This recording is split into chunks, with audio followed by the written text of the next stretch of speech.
un hôtel-restaurant qui est basé à Lyons-la-Forêt. C'est un ancien relais de poste du XVIIe siècle qui a été transformé en hôtel il y a maintenant quelques temps et que nous avons pris, nous, en 2006.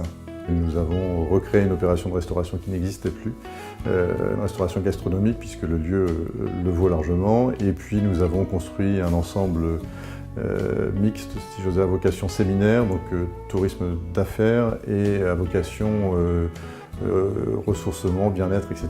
Puisque nous avons, dans le cadre d'une association avec la société Nux, créé un ensemble bien-être spa à Lyons-la-Forêt.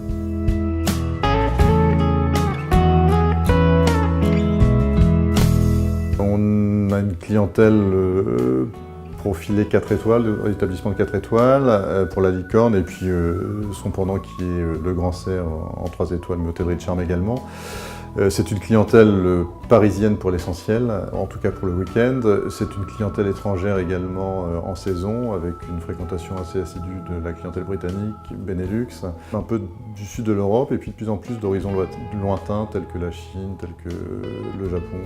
Nous avons un deuxième profil de clientèle, c'est un marché que nous travaillons de plus en plus depuis maintenant 3 ans, qui est la clientèle d'affaires, à savoir que nous organisons des séminaires et nous arrivons effectivement de plus en plus à tirer des séminaires de direction à Lyons-la-Forêt.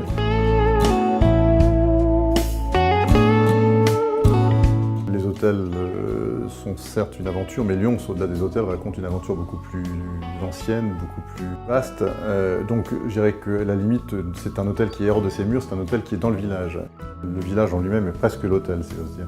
Ça, c'est une clé du succès. La seconde clé du succès, c'est la recherche permanente d'optimisation en termes de qualité et d'objectifs. D'abord, nous avons assez tôt souhaité obtenir des reconnaissances sur le plan gastronomique, ce que le chef Christophe Poirier a pu obtenir récemment. Il a eu une étoile au guide Michelin en 2014, il a été lauréat d'un prix qui est le Prosper Montagnier en 2015, ce qui était assez fantastique parce que d'autres grands chefs qui sont triple étoilés ont dû passer 3 fois ce concours avant d'en être lauréat.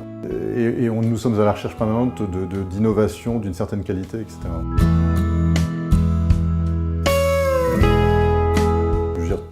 Personne qui vient ici et qui est normalement constitué tombe sous le charme du village et de son environnement. Donc, comme je pense être normalement constitué, je suis aussi tombé sous le charme.